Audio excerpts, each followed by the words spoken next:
Oh my God, you look beautiful. এই কি হয়েছে? কি হয়েছে? এই আশ্চর্য, চেহারাটা এরকম করে রেখেছিস কেন? তুই কি কোনো কারণে আমার উপর রাগ করে আছিস? রাগ করবো কেন? জন্ম থেকেই আমার চেহারাটা এরকম, দেখলেই মনে হয় রাগ করে থাকি। দেখলেই মনে হয় রাগ করে থাকি। এই তুই কি তোকে চিনাচ্ছিস আমাকে? আমি তোকে খুব ভালো করেই জানি। সমস্যা কি বল? সমস্যা কি তুই বুঝিস না? কথা নেই বার্তা নেই, হুট করে আমাকে ফোন দিয়ে বললি বিয়েটা আমি করে ফেলছি। জুই শুনছো? কেন কেন তোর বিয়ে করতে হবে? তুই মাত্র 2 দিন হলো পড়াশোনা শেষ করেছিস। তুই একটা ভালো চাকরি করবি, তুই নিজে ক্যারিয়ার করবি, এস্টাবলিশ হবি, তা না বিয়ে করার জন্য পাগল হয়ে গেছে। কানের কাছে চিৎকার করছে। এই কথা তো তোর মুখে শোভা পায় না। এই কথা যদি পাত্রীর মা বলতো তাহলে একটা কথা ছিল। পাত্রী মা তো আমাকে কিছুই বলেনি। সে আমাকে বলতে পারতো যে তুমি যে আমার মেয়েকে বিয়ে করতে চাও, কি করো তুমি? তখন আমি বলবো আমি বেকার, আমি কিছুই করি না। তারপর সে আবার আমাকে জিজ্ঞেস করতো যে তুমি আমার মেয়েকে খাওয়াবে কি? আমি বলতাম আমি যা খাই তাই খাবে। তারপর সে যদি আরো রাগান্বিত অবস্থায় আমাকে জিজ্ঞেস করতো যে আমার মেয়েকে কি তুমি সুখী রাখতে পারবে? তখন আমি বলতাম এই প্রশ্নটা আপনি আমাকে না করে আপনার মেয়েকে প্রশ্ন করুন যে সে কি আমাকে সুখী রাখতে পারবে কি না।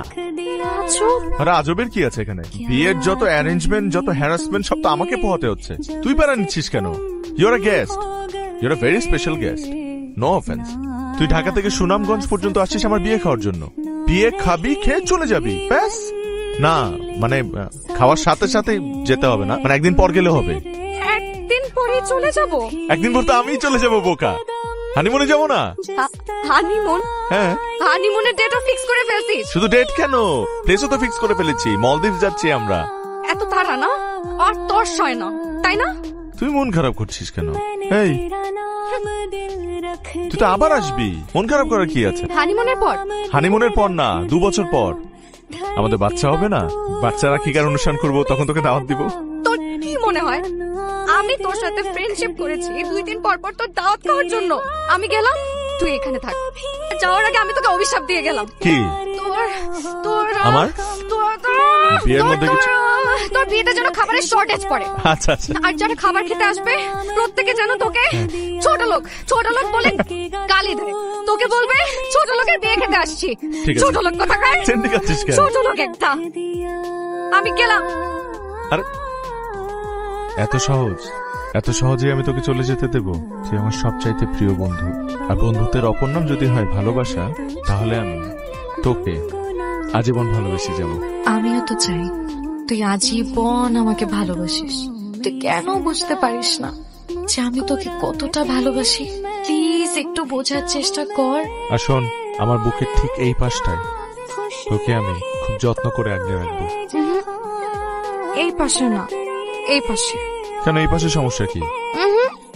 এই পাশে। হ্যাঁ, ডান পাশে। আরে বাম পাশে। ডান পাশে আগলে রাখবো।